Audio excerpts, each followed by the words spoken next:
passe dans un petit village de Pologne, il y a fort longtemps. Juste là, à la sortie du village, vit une famille pauvre, mais riche d'enfants. Que voulez-vous? Les enfants viennent plus vite que la fortune. Ils vivent dans une seule et unique pièce, heureusement assez grande pour être séparés en deux. Les rayonnages d'une bibliothèque remplie du sol au plafond servent de cloison. D'un côté, le tailleur et sa femme Malka y dorment, le tailleur y coupe, Malka y cuisine, tandis que de l'autre côté, dans un espace encore plus étroit, les enfants y dorment jusqu'à leur mariage, le plus souvent, 2 par 2, tant l'espace est étriqué. Malka est une femme solide, de taille à affronter les difficultés de la vie, mais là, au beau milieu de sa vie, elle a, disons, une défaillance. Que celui ou celle qui n'a jamais connu un instant de découragement lui jette le premier reproche.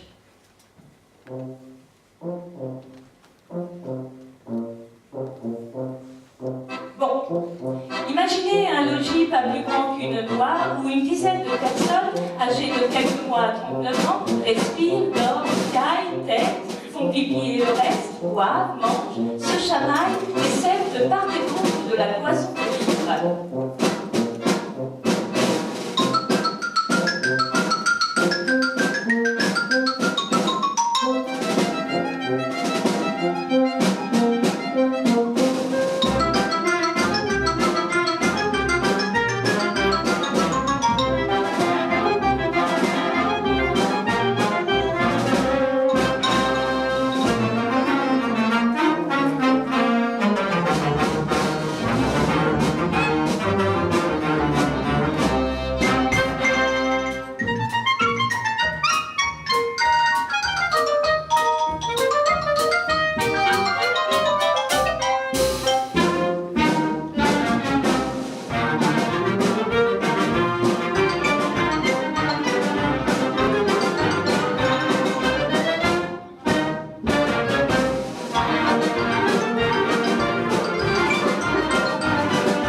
Malka se dit que tout de même, son logis pourrait, pour le bien de tous, être un peu plus grand, une pièce de plus par exemple, et son rêve d'un tel luxe commence à tourner à l'obsession. Il tourne, il l'obsède, il tourne lorsque Malka traîne son rêve derrière elle, il tourne comme au bout d'une ficelle. Il tourne tout autour d'elle, il tourne au fond de sa cervelle, il tourne tout autour d'elle, il tourne dans le bac à vaisselle.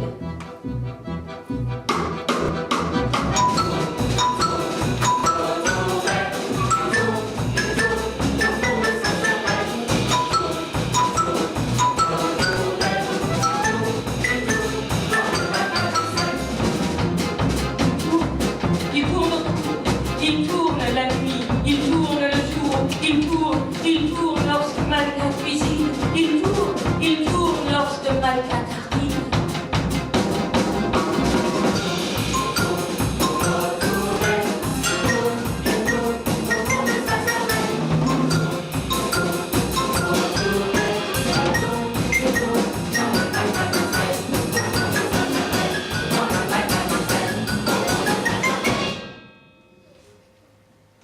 Il est là, sous le fer chaud. Il est là, sous les fagots. Il se tapit, et chaque matin, il ressurgit. Alors, se sentant sur le point de craquer, Malka va faire part de ce cruel problème au rabbin du village. Cet homme pieux, connu pour sa science et sa sagesse, trouvera peut-être une solution.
rabbin écoute Malka avec attention et recueillement.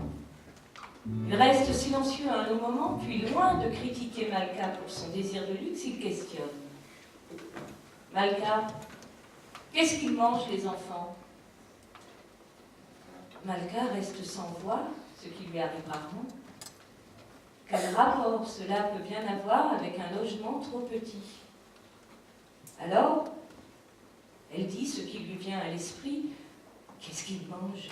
Qu'est-ce qu'ils mangent? Ils mangent ce qu'on a, ce qu'on trouve. Ils mangent un œuf. Un œuf, c'est bien, acquiesce le rabbin. Tu as des poules? Grâce à Dieu, non. Où est-ce que je mettrais des poules? J'achète les œufs au marché ou à la voisine quand elle en a.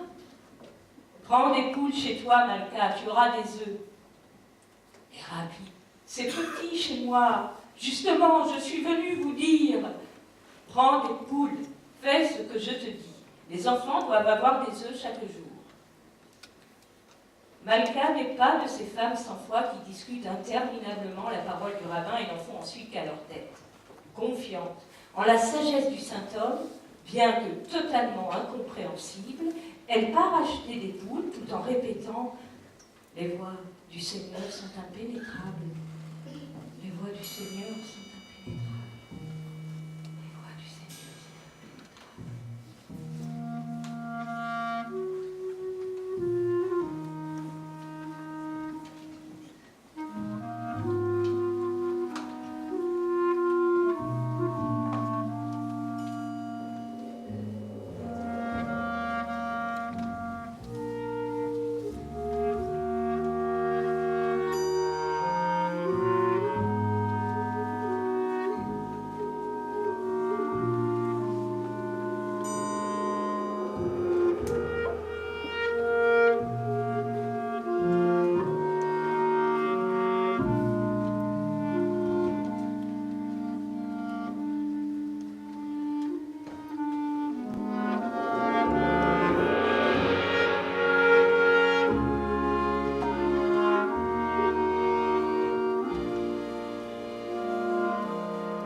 Malka ramène les poules à la maison.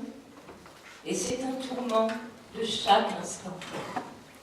Dans la pièce unique, séparée en deux par la bibliothèque, une dizaine de personnes respirent, dorment, piaillent, têtent, s'agitent, pipi et le reste, boivent, mangent, se chamaillent et s'aiment.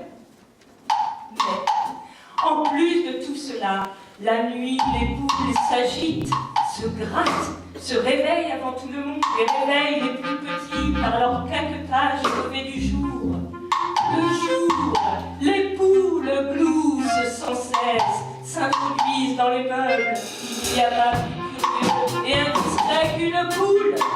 Elle se soupile avec maladresse dans les chambres du bureau, dépose une viande de glace à chaque pas, si fort à même l'assiette du nain et finit par sauter sur le gratte-cailleur qui se retrouve avec un tissu et un boule, tout taché des traces de pâtes et des volatiles, et ne parle pas de la stupidité, de l'oreillon et de l'odeur. Quelle horreur!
Voilà Malka armée de son courage et d'une serpillière, obligée de frotter, de gratter, rincer, obligée de travailler encore davantage pour que leur logis transformé en poulailler ne devienne pas un taudis. Elle traîne son seau en râlant.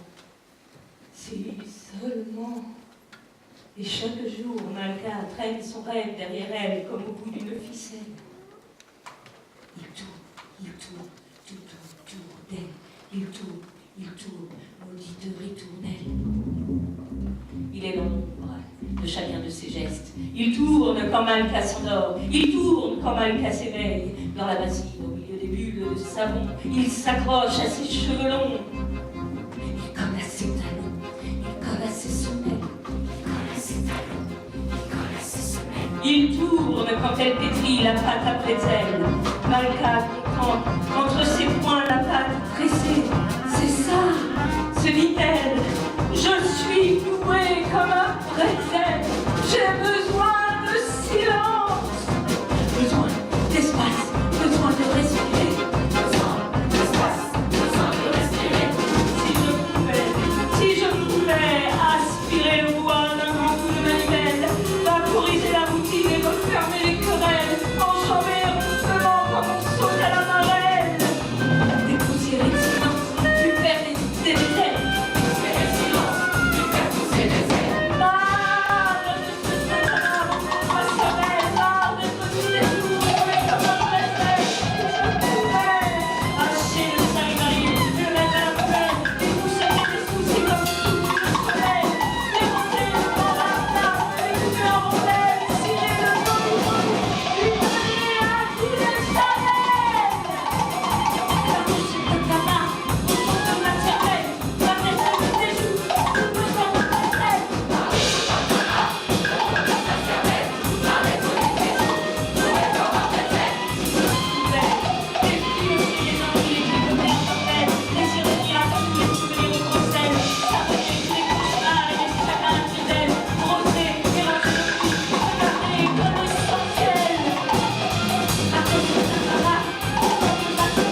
rabbin pour lui expliquer la situation.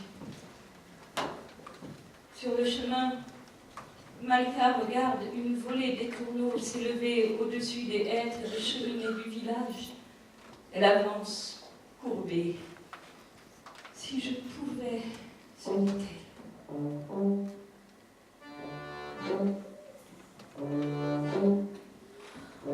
si je pouvais juste un instant, si je pourrais de temps en temps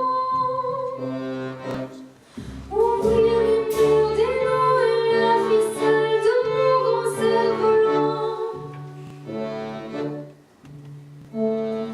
Il paraît que là-bas, bien au-delà des toits,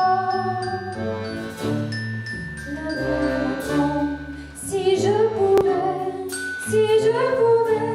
juste par magie, changer de vie, même de nuit, ça me suffirait.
Et c'est la voix tremblante, comme retenant des sanglots, qu'elle lui dit.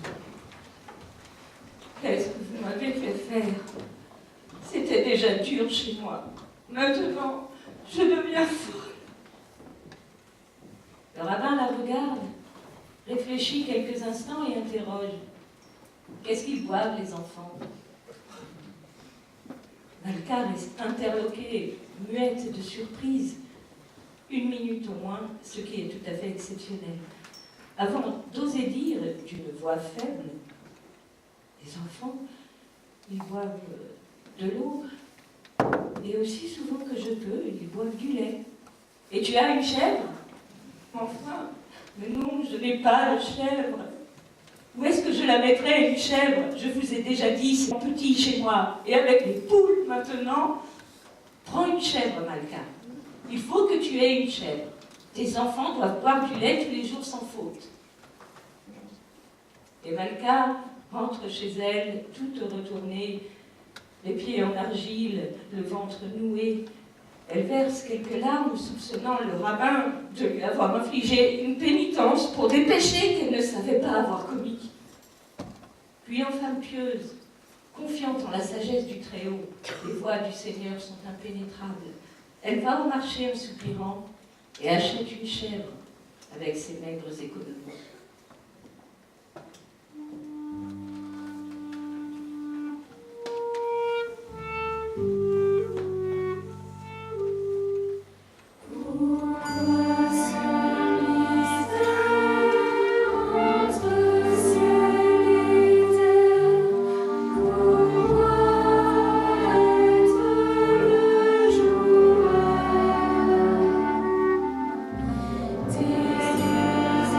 Des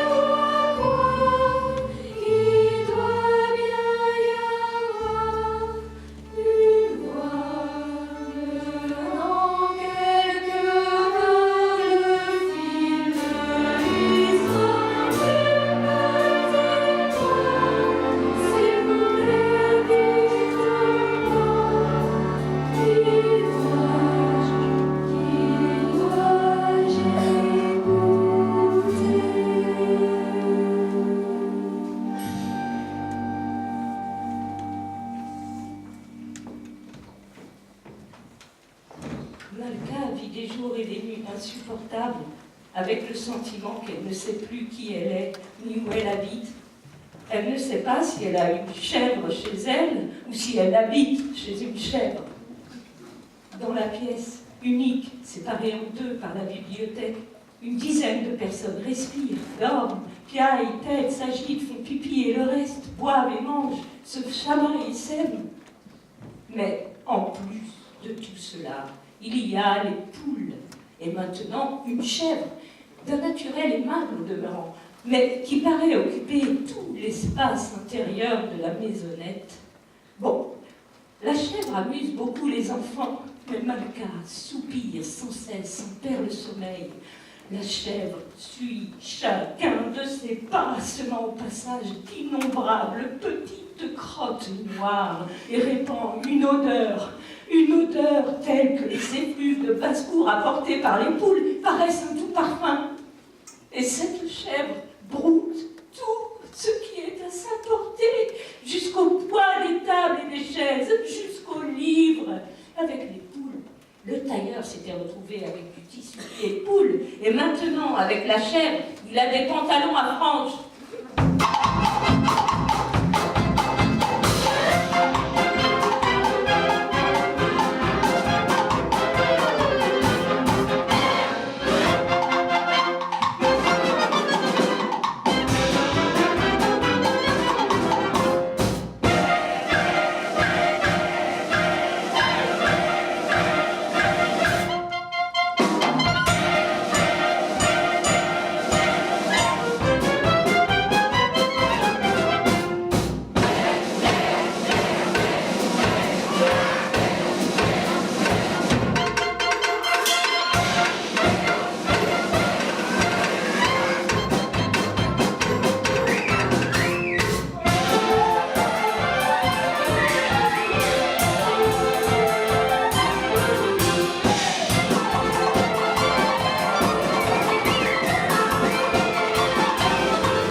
Malka traîne son rêve derrière elle, comme au bout d'une ficelle. Il tourne, tout autour d'elle. Il tourne, infernal ritournelle. Cette fois-ci, c'est le tailleur qui envoie Malka chez le rabbin pour le prier de bien vouloir ordonner de mettre fin à l'expérience en cours.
Si seulement j'avais un logement plus grand, se lamente Malcar.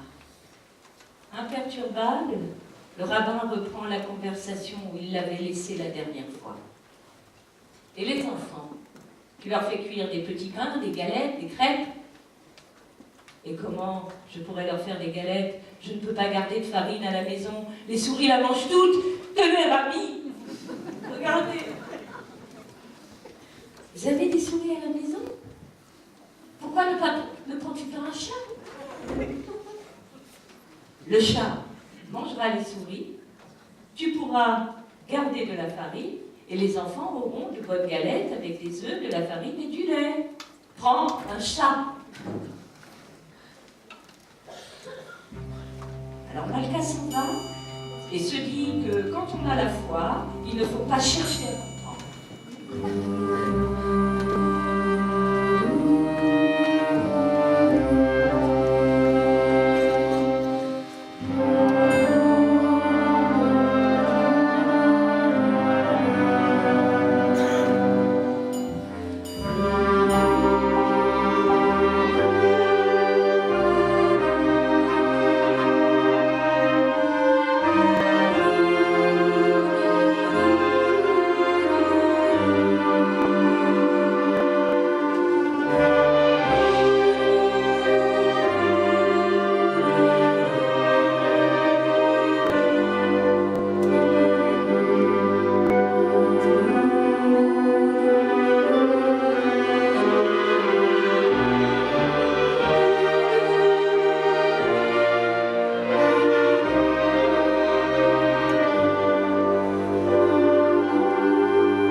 Dans la pièce unique, séparée en deux par la bibliothèque, une dizaine de personnes respirent, dorment, piaillent, têtent, s'agitent, font pipi et le reste, boivent et mangent, se chamaillent et s'aiment.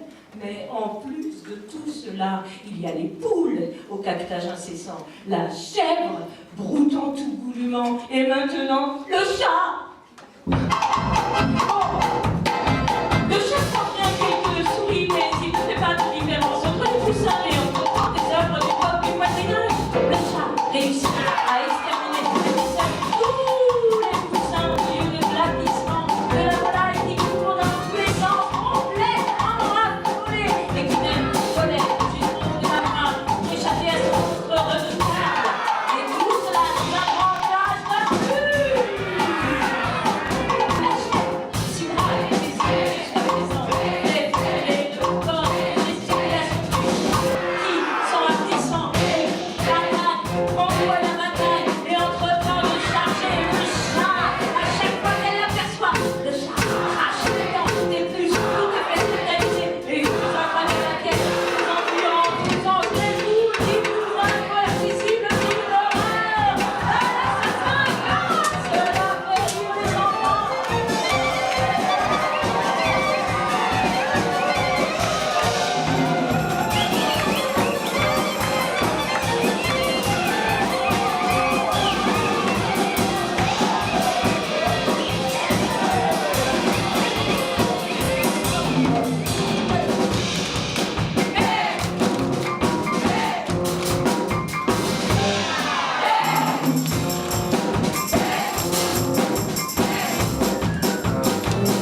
m'ennuie tes jours.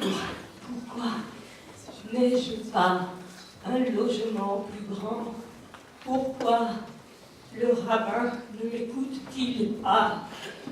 Est-il sourd?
C'est une Malka épuisée, désolée, désespérée qui se rend pour la 4e fois chez le rabbin, poussée par l'énergie du désespoir.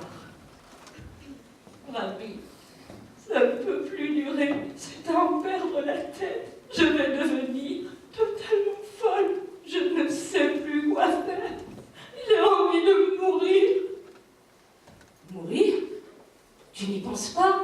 Cours au marché dès demain, vends poules et chèvres au premier client venu et donne ton chat à qui le voudra. Malka ne se le fait pas dire 2 fois. Elle vend les poules, vend la chèvre et donne son chat et sa langue avec. Ouf, Mazel Tov! La maison redevient aussitôt calme, propre, spacieuse. Oui, vraiment grande. Cette nuit-là, toute la famille dort paisiblement. Plus de poules qui caquettent, plus de duels entre la chèvre et le chat. Ils respirent enfin. Au matin, Malka court chez le rabbin pour le remercier. Rabbi, la sagesse de l'Éternel est sans limite, bien qu'impénétrable. Sans vous, je ne me serais jamais rendu compte à quel point nous avons de la place chez nous. La maison me paraît grande, grande maintenant. Je suis heureuse. Oui, j'ai compris, Rabbi. Ça ne pouvait pas être pire. Ça pourrait être pire. Hein? Ça peut toujours être pire.